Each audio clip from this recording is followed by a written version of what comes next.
Sunburst nurseries, they're growing dragon fruit. You're taking cuttings, you get the plant to root, you get it to a certain size, ship it off to Home Depot. Perfect.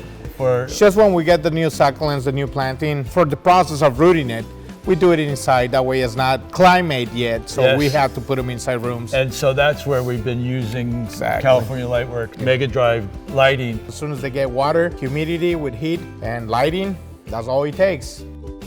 Nice, so both for the control of the light and the temperature and humidity, so it speeds up your whole process. Exactly.